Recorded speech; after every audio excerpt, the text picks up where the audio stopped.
Hello, welcome to this session on Google Forms. It is a well accepted fact that ICT tools are being widely adopted in almost all sectors of life, including education. Data has been an important ingredient of all activities, and collection of this data is the vital part of any process. In businesses, people may need to collect data from customers, vendors, and other stakeholders for information regarding their products. Whereas, if we consider the education sector, then we may need the information from students, parents, and other stakeholders. Collecting this information is tedious, laborious, and most time consuming process. Thankfully, the Google has offered a very powerful and freely available online tool for collecting the information easily and efficiently. This tool is the Google Form. In this session, we'll be discussing about the features of Google Form and how to use the Google Forms. We can create surveys, feedback forms, etc. in just few minutes, and we can share these forms with the collaborators of this information. Google Forms offer very easy interface which can be used by any user who is having very limited information about the internet. The only requirement for using the Google Form is having your own Google account, and I believe that almost everyone is having the Google account nowadays. And the beauty of Google is that it allows you to use the same Google account for all its product like Gmail, YouTube, Google Drive, etc. Google Form not only records the responses that are received, but it also presents the analysis of this information which is received. The data which is collected can also be downloaded in the form of spreadsheet so that you can process it further. It also offers some additional features for the advanced users like validation so that the data which is received is more correct and precise, limiting the responses from a particular user, and auto evaluation just like that. So in education sector, the Google Forms can also be helpful to the teaching faculties for various purposes. Like in case of administrative purpose, we need to collect the information for, let's say, accreditation process, as well as for academic purposes like conducting the exams. So let's start our journey through the Google Forms.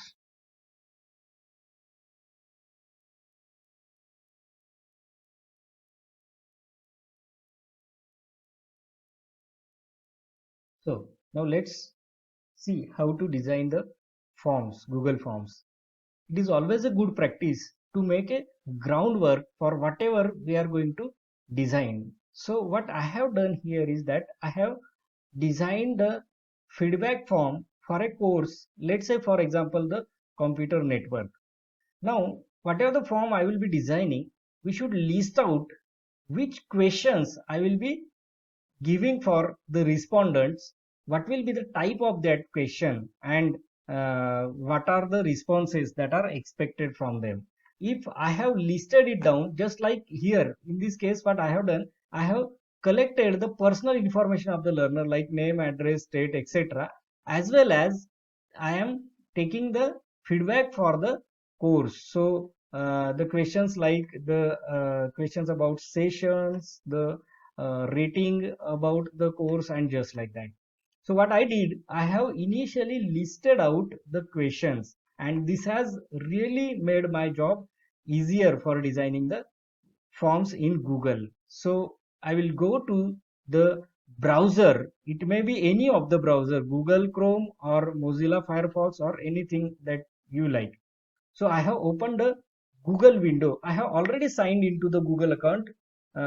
So I'm just searching here the Google Forms. Here you will see the link for opening the Google Forms. I'm clicking on this link. So here you can see that it hasn't actually asked me for entering the user ID and password because I have already logged into my Google account. So if I haven't logged in, it will ask me for entering the login ID and password. Here you can see that there are several templates which are already available. So through these templates, the forms are readily available. Some kind of forms are readily available, and I don't have to start from scratch always. I can use any of the form available and I can customize it as per my need. So for collecting the contact information, for event registrations, for generating the feedback about the events, and especially when I'm talking about the education, the quiz, for creating the quiz, such kind of formats are readily available in the form of templates. If I am willing to use these templates, I can use and customize as per my need. But then it is, again, I would recommend to use a blank format for the form. So I am clicking on the blank form. I have already designed a structure of the form and I will be simply using the same structure. So when I click on a blank form, you can see that here, this is the title of the form, which is currently written as untitled form because I haven't given the title. So here, as I have specified in my format here, the title of the form is feedback form for the course computer network. So I am typing the same feedback form for the course for the course computer networks. So this title is ready. Just below the title there is a form description. Here this description is always optional. If you are willing to give some sort of instructions, then you can give those instructions here. Now if you see at the left hand side, here the name of the form is again written as the untitled form. The moment I click here, it will take the title of the form as it is. So usually the name of the form is same as the title of the form because the forms are stored by default in your Google Drive and it should be easy to locate once the form is created. That's why the title of the form itself is taken as the name of the form. Here at the top you can see that there are two menu items. One is questions where I can design the form and the second part is the responses. This is where the responses of the learners will be recorded, means the respondents will be recorded. Just below the form there is a question. So this question is by default the untitled question. The entire form is basically given in the form of questions and answers. So I will just go to my format. So here I have taken the first question as the name of the respondent. So I will write here name of the respondent. Now you can observe here is that initially the type of the question was multiple choice, but then now the moment I typed here name of the respondents, the Google form has smartly converted the type of question to the short answer because obviously the name of any person is a short means it can be written in a single line, so it is a short answer. We'll just see what kind of questions are available, what type of questions are available. So if the question is expecting a answer in a short format, that is maybe in a single line, then usually it is a short answer. If the answer is supposed to be a larger answer, then usually it is in the form of paragraph containing number of lines. Multiple choice type of question means we can allot some number of alternatives and the respondents has to choose a single choice, then single choice only. Then the type to be used here is multiple choice. And if multiple options are available and the respondents are supposed to choose more than one options, then we can use the check boxes. Now drop down box is another interesting type of question where the number of alternatives are available and the user has to select any one of these. Usually the drop down question is used for larger number of options. Now, if I am willing to get the some file to be uploaded from the respondent, then we can use the file upload. If I am expecting some sort of rating in the form of a linear scale, then this option is available, and similarly the grid kind of options are available. If I am willing to get the date and time, then the date and time type of questions can be used. For our question, since the first question was name of the respondent, the Google has correctly chosen it as a short answer and the learners will be expected to write it. Now, there are some more options available at the bottom of this question. This first button is for making a copy. If the same question is to be repeated, then I can make a copy, I can make changes into that question. If I don't want this question to be added to my form, then I just have to click on this button and the question will be deleted. If I want the respondent to compulsorily attend this particular question, then this button, required button, has to be enabled. So let's say I want the learners to compulsorily enter their name. So I am making it as required. So unless and until the respondent responds to this particular question, the respondent will not be able to move to the next question. Now let's say my first question is ready. Now let us go to my format. The second question was address and I have to add the address. So how to add a new question? You can see at the right hand side, this plus symbol is used for adding a new question. So I'm clicking on that plus button and you can see that a new question has been added just below the first question. And as usual, by default, the type of the question is multiple choice. Now the second question was address. Again, you must have observed that the moment I have typed it address, the Google form has smartly converted it into the paragraph. Paragraph means obviously the address will consist of number of lines. So it has been converted to paragraph. The third question is the state. So I am adding a new question again as usual, clicking on that plus button. A new question has appeared and I will type the question as state.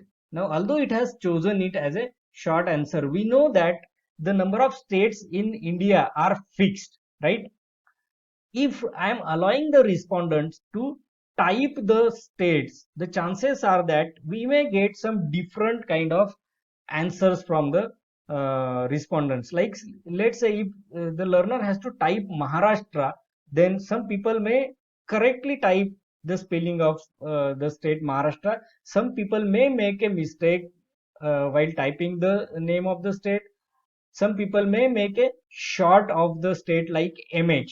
Now what I want to do is I want to restrict that the learner should respond through the given answer only. Then in that case, for such kind of question, the best type of question is the drop down list. Drop down list means I will be giving some number of options and the user has to choose the one of the option only. So here you can see that the option 1 is written. So here I have to type the name of the state. So let's say Maharashtra, then second let's say Gujarat. Now as we know that there are several states and United Territories. So is it mandatory for me to type all the options? Of course not. If I have got the list already written somewhere, maybe in some Word document, or maybe it is already available on the website, then in that case what I can do is I can copy from that place and I can paste it onto my Google form here. So what I'm going to do here is I will remove these options that I have manually typed. So if you want to remove some of the option, here there is a button, there is a cross, so I have to click on this and that option will be simply removed. I am removing all the options. What I have done actually, I have already stored the list of states into this particular document. So what I am going to do is I will copy this list, entire list. It consists of all the states and united territories. So I have clicked on copy. I am going back to the Google Forms, and here at the very first option what I have done, I am clicking on the paste option. So you can see that all the options, all the states and the united territories, this list has been added to my question. So I didn't have to type it. My job has been very much easier. Okay, now let's move on to the next question. What is the next question in my list? The next question is the gender of the respondent. So since I have to add a new question, again, of course, I will click on this plus button for adding a question. We can see that a new question is added and I am typing here the gender. See, at the moment again I have typed it, of course, it is a multiple choice question, and here you can see that the options, there are suggestions given by the Google form. So I can add the options like male, female, prefer not to say, and just like that. So these options are readily available for us. Let's move on to the next question. The next question is email ID, and again see, if I have already done this work in advance, what simply I have to do is I have to copy from this and I have to paste there, so I don't have to type always. So I will add a new question, okay, and under this question I will simply paste it. So email ID. Now the email ID of course can be written in a single line, so it is by default taken as a short answer. Now what the people usually do is people again make mistakes while typing the email IDs. Some people may forget to add the @ symbol. Some people may forget to put the dot in that email address. And if we are using these email addresses for communication, then it is observed that most of the times our email address, our emails are bounced just because the respondents have made errors while entering the information. So for such case, in order to ensure that the data is received in an accurate manner, we can add validations. So to add the validations, what we have to do is we have to click on these three dots. So I am clicking on these three dots. We can see that the description and response validation is displayed here. So I will be clicking on the response validation. Now, what kind of validation is expected here?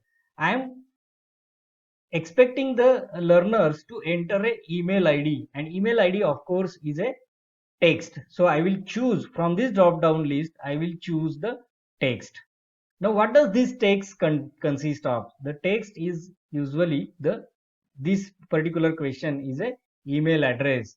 So text, the answer given by the respondent should be a textual answer and it must consist of a email address. So while responding to this question, if the respondent has incorrectly forgot to add that @ symbol or dot, then the Google form itself will give the error. I can give the custom error text also. Please enter the email address in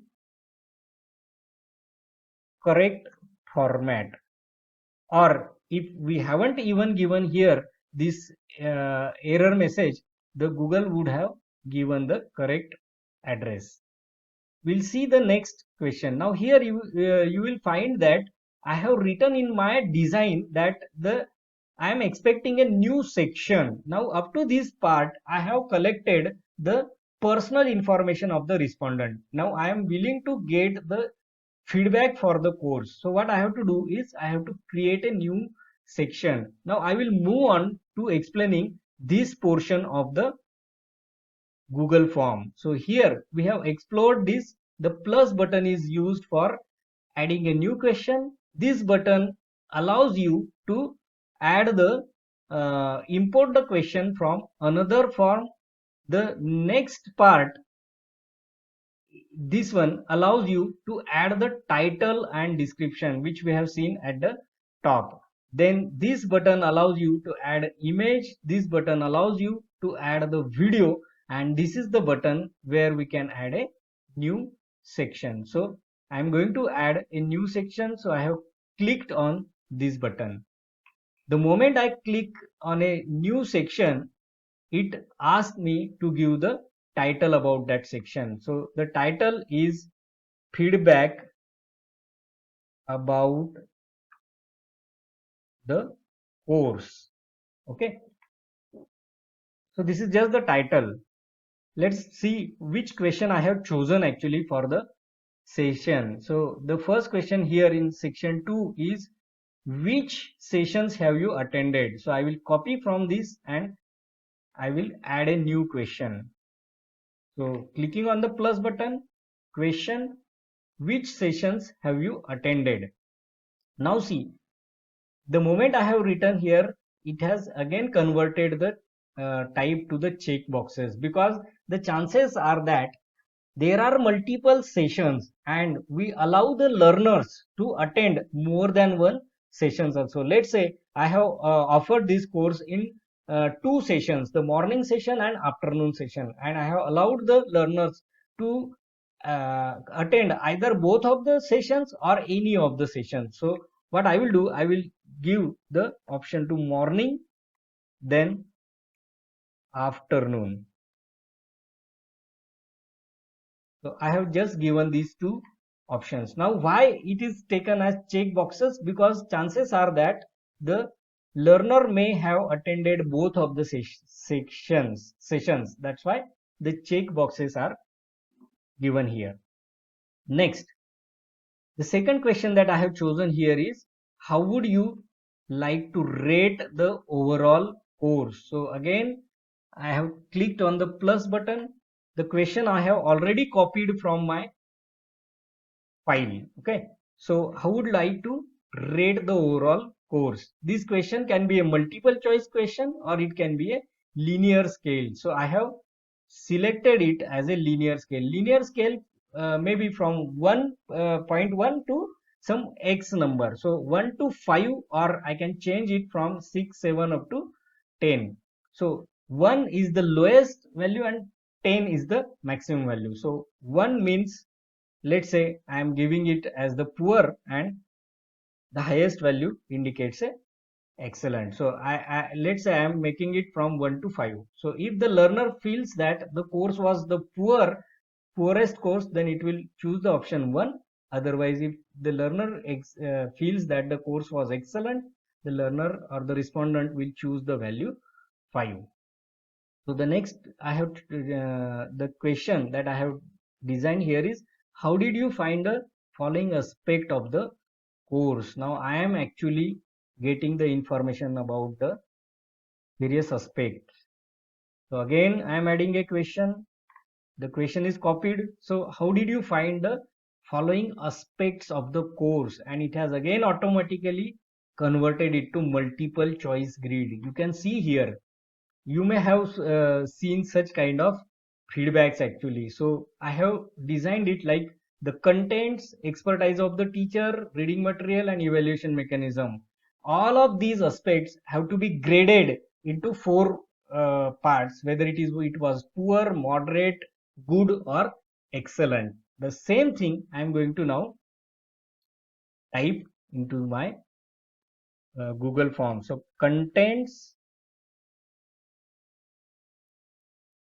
The second aspect, see, I am copying and pasting, as I have mentioned that since I have already typed it, it becomes very easy for me to create the Google form. So it is a good practice.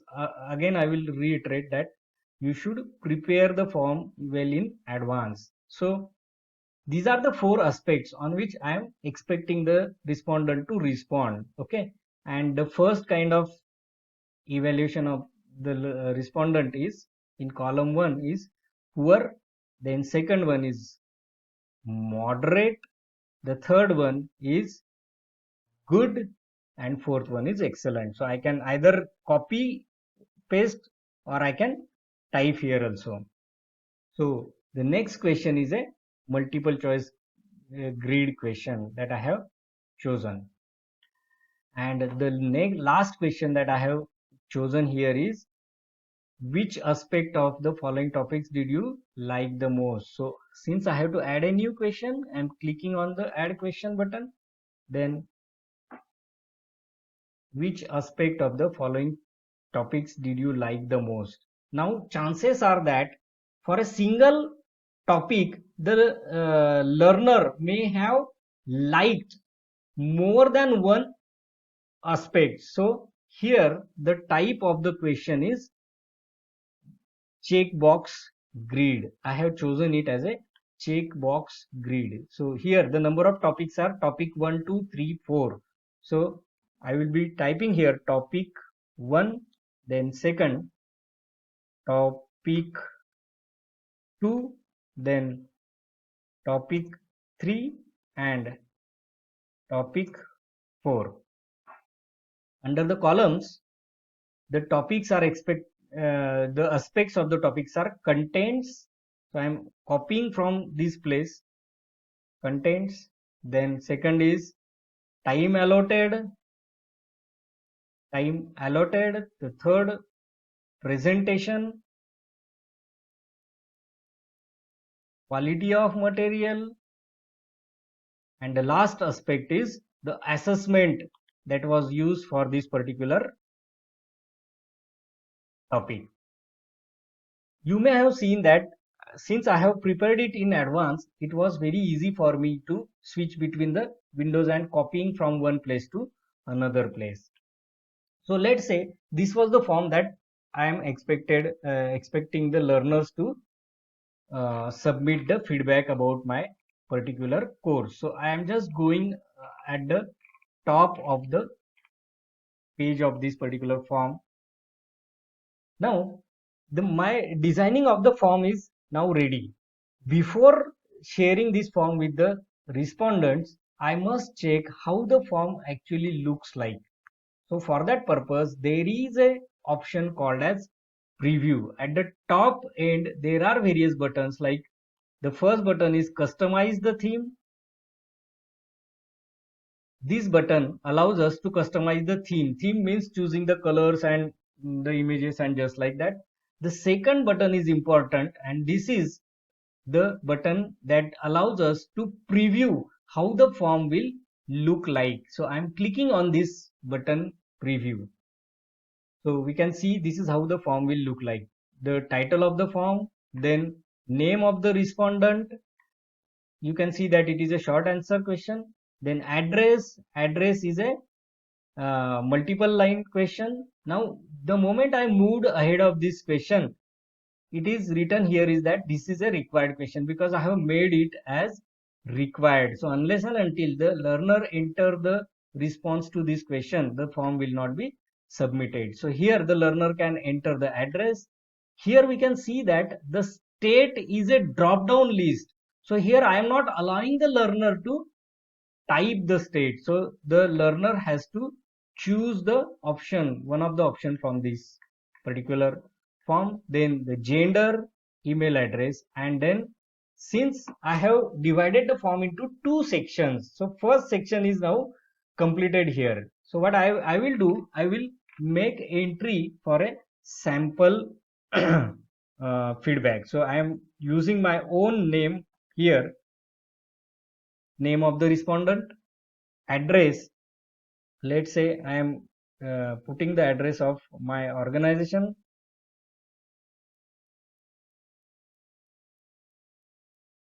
Since this was taken as paragraph, it has allowed me to use multiple lines. Then I have chosen the state from the drop down box. I have selected the gender. Then here I have attached some sort of validation. So let's say I am incorrectly I will intentionally I will make mistakes here. So my address is suhaswaspande@sdbau.ac.in, but then I haven't entered the @ symbol. So see, the message that I have given, please enter the email address in correct format. So what I am going to do is I will add the @ symbol.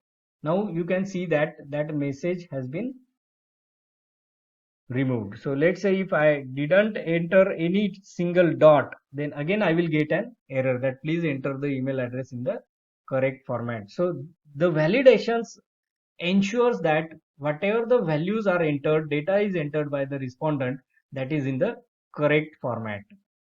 Now I have completed the first section of the format and I'm moving to the next section. Next section, the title I have given was feedback form for the course computer networks. Okay, sorry, the feedback about the course. Here, which sessions have you have attended? So morning or afternoon. I can either choose a single one or I can choose both of them, right? So let's say I have chosen morning. The next question I have given here as the linear scale. So how would you rate the overall course from 1 to 5? Depending upon the choice of the learner can decide how the course was there. Now again, depending on the various aspects, we have expected the answers from the learners, respondents. I am randomly selecting some sort of answers. Now since this is a multiple choice grid, it will allow only one option to be chosen. If I am clicking on another button, it will remove my first choice. The next question was a grid but consisting of the multiple check boxes.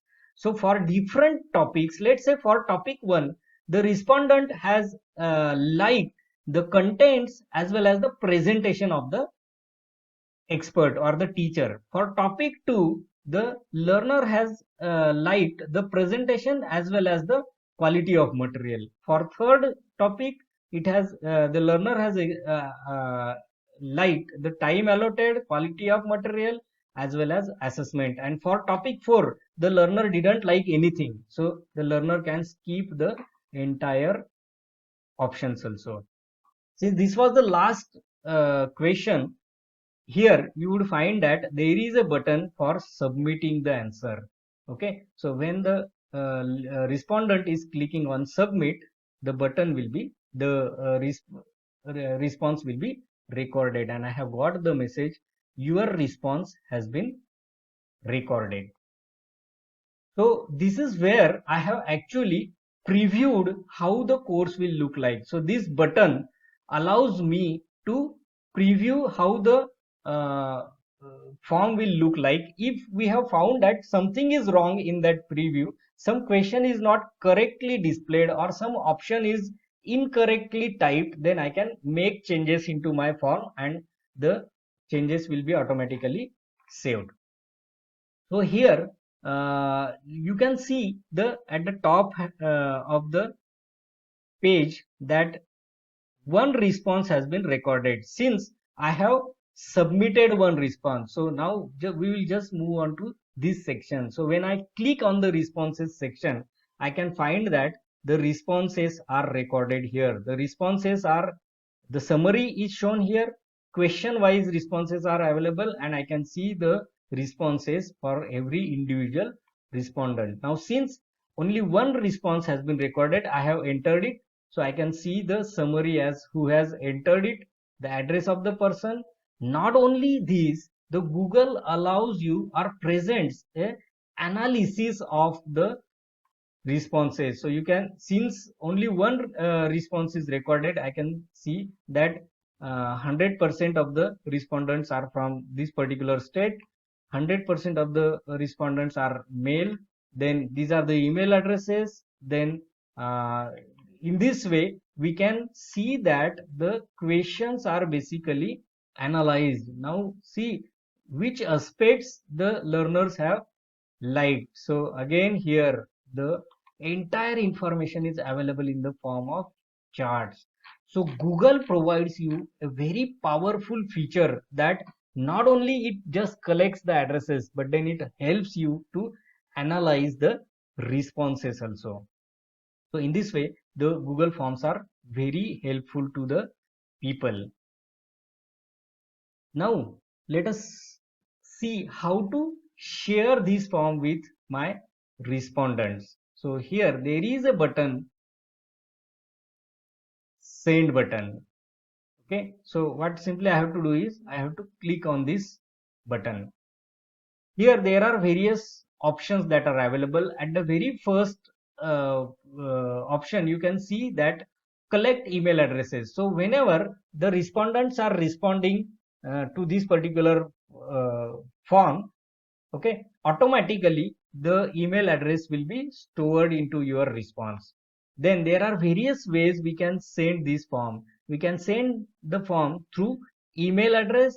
The second option, you can see that it is a link, and the third option here we can see that it is a embed code. So in second option here, a link is available. Here we can embed this into our own website, and here we can see that the same form can be used with our social media platforms also. So if I am willing to send it through email address, I have to simply type the email address to whom the form has to be sent. So let's say I am choosing this email address, and then when I you see, this is the subject, so you can change the subject. Here you can type the message. Okay, by default it is I have invited you to fill out the form, but then we can change it. We can say, dear learner, you are requested to fill up the feedback form. Okay, and you can add your name and just other information, and you can include the form inside the email, or it can be sent as a simply as a link. So when I click on the send button, this link will be automatically sent to the learners. Okay, then we will see the next option. So let's say I don't have the email address of everyone. So the second alternative for sharing the form is in the form of a link. So I have clicked on the link. You can see that the link is displayed on my screen. So this is the link of the form. What simply I have to do is I have to share the link with the respondent. There is a button for shorten the URL. Usually the links are very longer, which are difficult to understand. So when I'm clicking on this, the link will be simply shortened. So I can click on this and I can copy it, or there is a button for copy. So when I'm copying it here, now this copied link can be sent through any of the medium. Like I can send it through the email address, email, I can send it through the WhatsApp or any other social media platform. This is the third part, which is the code for embedding this form into your web page, and it is available in the form of HTML. And these last two buttons are used for sharing the form via Facebook and via Twitter. So these are the number of ways I can share the share the forms with my respondents. Now, let us see various settings related to the form. The settings of the form are provided in this particular button. So when I click on this button, I will be able to see the settings. Here, there are three different kinds of settings: the general, presentation, and quizzes. In general, collect email addresses. So if I want to collect the email addresses, I can select it. Then if I want to give the response received, then I can select it, or I can keep it closed. Now if I want this form to be restricted for one response only, then I can select it here, limit to one response. So whenever the learner are submitting the information for this form, they will not be able to fill up the form more than once, and for that purpose they need to sign in. Now once the respondents have filled up the form and they have submitted, I can allow the learners or the respondents to edit the form after submission. So if I'm clicking on this button, I will let my respondent to edit their options whatever they have submitted. Okay, and then if I want, I can allow the respondents to see whatever the responses and the summary is received for this particular format. So these are the various kinds of settings which are available in the general tab. In second tab, this is related to the presentation of the form. If I want, I can allow the progress bar. So how much of the form has been filled up? Okay, that progress bar will be displayed.